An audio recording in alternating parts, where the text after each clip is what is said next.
Sekretaris Komisi Perlindungan Anak Indonesia Daerah Kota Palembang, Tri Widayatsih mengatakan sepanjang tahun 2020 kasus perebutan hak asuh anak mendominasi. Meningkatnya angka kasus ini diakibatkan dampak pandemi COVID-19 karena banyak terjadi perceraian di masyarakat.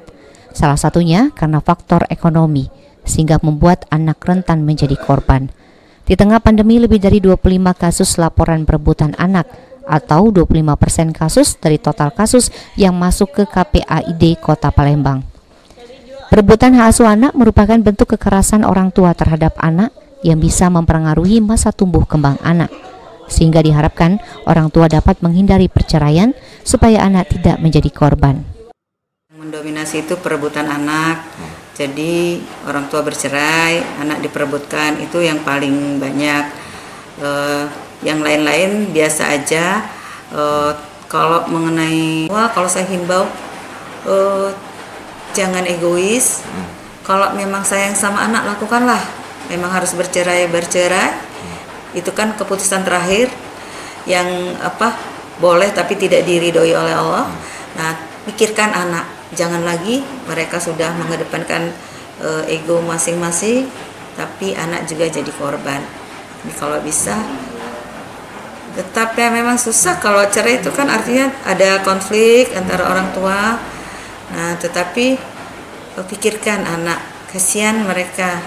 Kalau kita dulu mungkin bahagia dengan ibu bapak komplit, nah anak kita kenapa harus terjadi seperti itu? Jadi di cover supaya meminimalisir kesedihan-kesedihan, dampak negatif dari perceraian itu terhadap anak. Mungkin itu. KPAID Kota Palembang akan terus menekan angka kasus kekerasan terhadap anak dengan melakukan mediasi, memanggil kedua belah pihak, dan anak didamping psikolog untuk mengetahui kedekatan anak dengan orang tua. Sekretaris Komisi Perlindungan Anak Indonesia Daerah Kota Palembang, Tri Widayatsih mengatakan sepanjang tahun 2020 kasus perebutan hak asuh anak mendominasi. Meningkatnya angka kasus ini diakibatkan dampak pandemi COVID-19 karena banyak terjadi perceraian di masyarakat.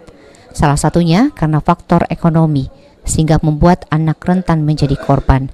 Di tengah pandemi, lebih dari 25 kasus laporan perebutan anak atau 25% kasus dari total kasus yang masuk ke KPAID Kota Palembang. Perebutan hak asuh anak merupakan bentuk kekerasan orang tua terhadap anak yang bisa mempengaruhi masa tumbuh kembang anak, sehingga diharapkan orang tua dapat menghindari perceraian supaya anak tidak menjadi korban. Mendominasi itu perebutan anak, jadi orang tua bercerai, anak diperebutkan, itu yang paling banyak. Yang lain-lain biasa aja. Kalau mengenai, kalau saya himbau jangan egois. Kalau memang sayang sama anak, lakukanlah. Memang harus bercerai. Itu kan keputusan terakhir yang boleh tapi tidak diridhoi oleh Allah. Nah, pikirkan anak, jangan lagi mereka sudah mengedepankan ego masing-masing, tapi anak juga jadi korban. Jadi kalau bisa, tetapi memang susah kalau cerai itu kan artinya ada konflik antara orang tua. Nah, tetapi pikirkan anak, kasihan mereka. Kalau kita dulu mungkin bahagia dengan ibu bapak komplit, nah anak kita kenapa harus terjadi seperti itu? Jadi di cover supaya meminimalisir kesedihan-kesedihan, dampak negatif dari perceraian itu terhadap anak. Mungkin itu. KPAID Kota Palembang akan terus menekan angka kasus kekerasan terhadap anak dengan melakukan mediasi, memanggil kedua belah pihak, dan anak didamping psikolog untuk mengetahui kedekatan anak dengan orang tua. Abidin Riwanto, PAL TV.